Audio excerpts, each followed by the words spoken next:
আজকে ইলিশ মাছ বানাবো, তার জন্য টমেটো, এই যে ধনে পাতা, কাঁচা লঙ্কা এগুলো কেটে নিচ্ছি সব। তারপর দেখাচ্ছি আপনাদেরকে। মাছটা ধোবো, রান্না করবো ইলিশ মাছ ভাপা সর্ষে দিয়ে। ও টমেটোটা কাটা হয়ে গেলে ধনে পাতাগুলো কাটবো। আপনারা কি করে করেন ইলিশ মাছ বলবেন কমেন্টে প্লিজ। বৌদি ভাই দিদি ভাই ভিডিও ভালো লাগলে একটু লাইক করবেন, সাপোর্ট করবেন, বন্ধু করবেন, পাশে থাকবেন। আমি আপনাদের পাশে থাকবো, বন্ধু হব। অল্প আদাও কুচি করে নিলাম, আদা কুচি দিলে ভালো হয়, আমার মা বললো তাই আদা কুচি করে নিলাম। ইলিশ ভাপা করবো। বন্ধুরা ভালো থাকবেন, সুস্থ থাকবেন। এই যে আমার এগুলো কাটা হয়ে গেল, দেখুন টমেটো কুচি, ধনে পাতা কুচি, লঙ্কা কুচি, এদিকে আদা কুচিও করে নিলাম। এবার মাছগুলো ধুয়ে নিয়ে চলে আসি। এই যে বন্ধুরা ইলিশ মাছগুলো আমি পলিথিন থেকে বার করে নিলাম। এবার ধুয়ে নিয়ে আসি, তারপর রান্নাটা করব। এই যে মাছগুলো পরিষ্কার করে ধুয়ে নিয়ে চলে এলাম বন্ধুরা। এবার এর মধ্যে সর্ষে, নুন, হলুদ, তারপর তেল, কাঁচা সর্ষের তেল সব দেওয়া আছে, সব দিয়ে এটা মাখিয়ে নিই ভালো করে। আপনারা কী করে করেন বলবেন প্লিজ কমেন্টে। ইলিশ ভাপা ভালো করে মাখিয়ে নিচ্ছি। এই যে মাছের পিসগুলোতে ভালো করে মাখিয়ে নিচ্ছি।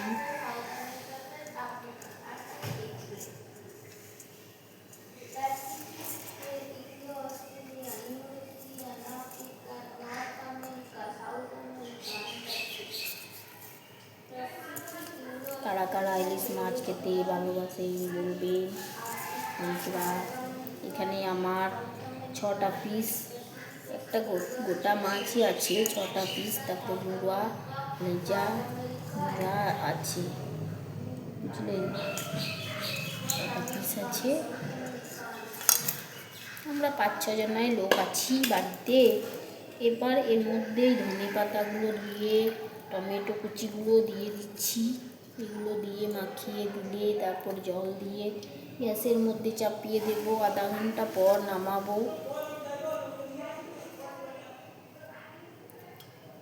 কেমন আছেন বন্ধুরা বলুন। ভিডিও ভালো লাগলে একটু লাইক কমেন্ট করবেন। বৌদি ভাই দিদি ভাইয়ের পাশে থাকবেন একটু। আমিও আপনাদের পাশে থাকবো। সব দিয়ে মাখিয়ে নিয়েছি, এবার গ্যাসটা জ্বালবো, তারপর চাপিয়ে দেবো।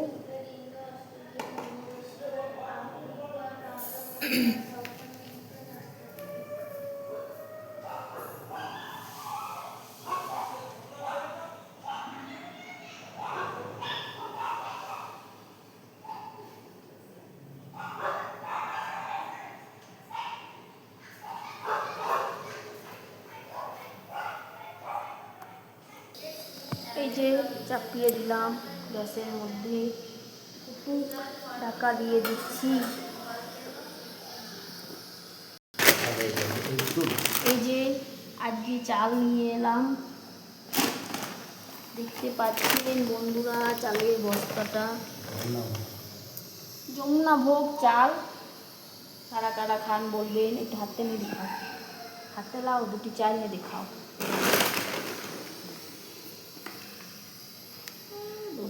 খাই দিছে, হাত নিয়ে আসো তো। এই যে আমার বাবার দোকানের চাল, বাবার দোকান আছে। এই যে মাছটা হচ্ছে, দেখুন কেমন কেমন কালারটা হয়েছে বলবেন। আর ইলিশ মাছের ভাপা হচ্ছে সর্ষে দিয়ে, কাঁচা লঙ্কা, টমেটো কুচি, ধনে পাতা কুচি, আদা কুচি সব একসাথে মাখিয়ে, কাঁচা তেল, সর্ষে বাটা সব মাখিয়ে চাপিয়ে দিয়েছি, তার মধ্যে জল দিয়ে দিয়েছি। ভালো থাকবেন, সুস্থ থাকবেন। ভিডিও ভালো লাগলে একটা লাইক কমেন্ট করবেন। রাধে রাধে, শুভ দুপুরের প্রীতি শুভেচ্ছা।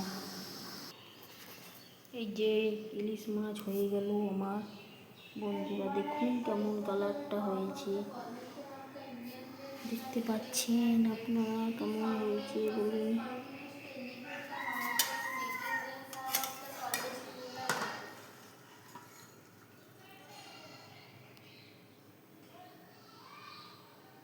বাই বাই, টাটা, শুভ দুপুরে, প্রীতি শুভেচ্ছা।